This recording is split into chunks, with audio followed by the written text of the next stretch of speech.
I wanted to ask you, you gave an interesting keynote this morning, and in it you said something that I quoted because it was interesting, but I wanted to unpack it a little bit. All right. You said, what do you mean by Hadoop being the kernel of a distributed operating system in a big data ecosystem? Alrighty. So a kernel in the sense of an operating system kernel, where the kernel is the central part of the operating system that allocates resources amongst various users and makes sure that it doesn't overcommit the resources, and usually provides for storage and the basic I/O operations. And these are basically the facilities that Hadoop is now providing. And the other part that's good about this metaphor is that it is a central component that doesn't exist on its own. It isn't used on its own. So if you're familiar with Linux, there is this open source project, the Linux kernel that Linus Torvalds runs, and it's pretty useless on its own. Anybody who uses Linux has a windowing system, has various application layers on top of that aren't, properly speaking, part of the Linux kernel. They're all separate projects, so they're then assembled into a distribution by Red Hat or Ubuntu or Android. Various people build systems on top of this that all share this common kernel of an operating system. And we're seeing the same thing in the big data world. We've got Hadoop, which has HDFS, the file system for storage, for persistent storage. You've got MapReduce, which is the execution layer. And then there's authentication and authorization services and all the resource management for memory and processors on these machines and the network as well. And Hadoop allocates all these. And on top of that, we have these various tools that people actually use. So there's Pig and Hive, which are languages where you can write queries to search your data. There's Uzi, which will control workflows, which series of tasks over your data.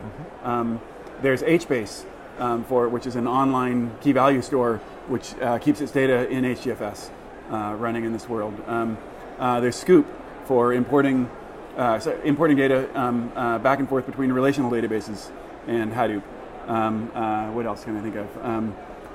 Flume for bringing streaming data in from web servers and so on. Anyway, it's a whole suite of projects around this, and it's growing, and they're all interoperating.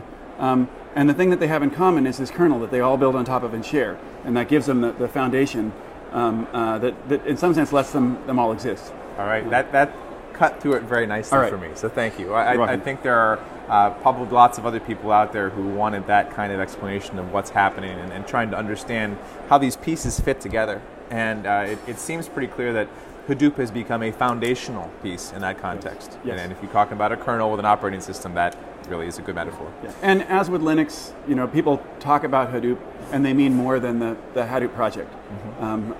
They mean the whole ecosystem. Just like when people say Linux, they don't just mean the kernel. They mean the whole ecosystem that goes with it. So this is actually a good lead into the next question then. And we could use Hadoop as maybe as an umbrella term. If you're an organization that's considering adopting Hadoop, what are the key lessons learned from where other people's experiences have gone wrong? It's a tough question. So I'm going to probe you a little bit on what you mean by that. Where people have failed when they tried to use Hadoop, or where they failed with other technologies? Where they failed trying to use Hadoop specifically. I think some people get frustrated because it's a young technology, and the tools they expect to be there aren't there, and that they expect in a lot of enterprise software. And working on is providing a lot of integration to existing tools. So rather than replacing the existing suite of tools that are used in data centers, augment them. So you can pour data into Hadoop, run the analyses there that are appropriate, and then pull things out and do visualizations and so on.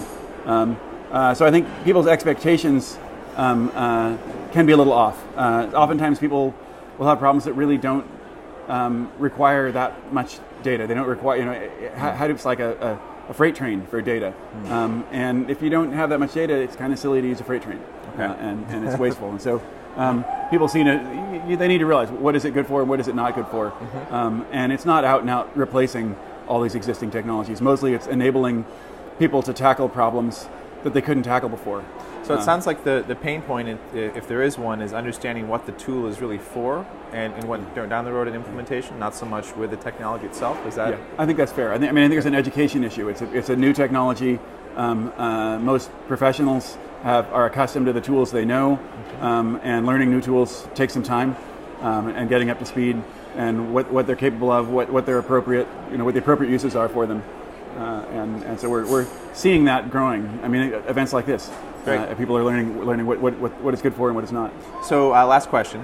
You've been, I think, part of Cloudera for a while now, right? Yep. A couple of years. 2.5 years. 2.5 years. Yeah.